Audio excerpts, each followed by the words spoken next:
কোহলির মাইল ফলক ভারতের জয়। নিউজিল্যান্ডের বিপক্ষে 3 ম্যাচের ওয়ানডে সিরিজের প্রথম ম্যাচে জয় পেয়েছে ভারত। 4 উইকেটে এই জয়ে 1-0 ব্যবধানে এগিয়ে গেল স্বাগতিক ভারত। এদিন দুটি রেকর্ড গড়লেও 7 রানের জন্য সেঞ্চুরির আপকেপ নিয়ে মাঠ ছাড়েন কোহলি। রোববার গুজরাটে বড়োদরা ক্রিকেট স্টেডিয়ামে টস জিতে নিউজিল্যান্ডের প্রথম ব্যাটিংয়ে পাঠায় ভারত। প্রথম ব্যাট করতে নেমে কোনো সেঞ্চুরি ছাড়াই 8 উইকেটে 300 রান করা কিউরা দলের হয়ে সর্বোচ্চ 84 রান করেন ড্যারেল মিচেল, 62 রান করেন হেনরি নিকোল, 56 রান করেন ডেভন কনওয়ে। টার্গেট তাড়া করতে নেমে দলীয় 39 রান ফেরেন ওপেনার রোহিত শর্মা। সাবেক এই অধিনায়ক আউট হওয়ার পর ব্যাট করতে নামেন সাবেক আরেক অধিনায়ক বিরাট কোহলি। কোহলির ব্যাটিংয়ে নেমে স্বাচ্ছন্দ্যই ব্যাট করেছিলেন। 50-র পর সেঞ্চুরির পথেই চলছিলেন, কিন্তু সেঞ্চুরির ঠিক দৌড় গড়ায় গিয়ে হোঁচট খান কোহলি।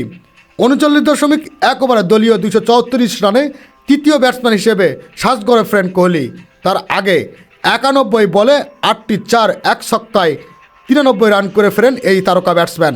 এদিন সেঞ্চুরি না পেলেও দুটি রেকর্ড করেছেন কোহলি। 25 রান করার মধ্য দিয়ে আন্তর্জাতিক ক্রিকেটের দ্রুততম 28,000 রানের মাইল ফলক স্পর্শ করেছেন বিরাট।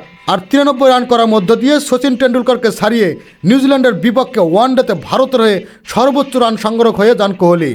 কোহলি আউট হওয়ার পর 1 রানের জন্য 50 মিস করেন শ্রেয়াস আয়ার।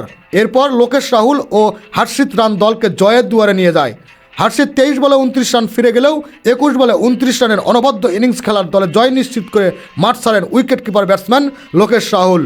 খেলাধুলার আপডেট নিউজ পেতে চ্যানেলটি সাবস্ক্রাইব করে সাথেই থাকুন।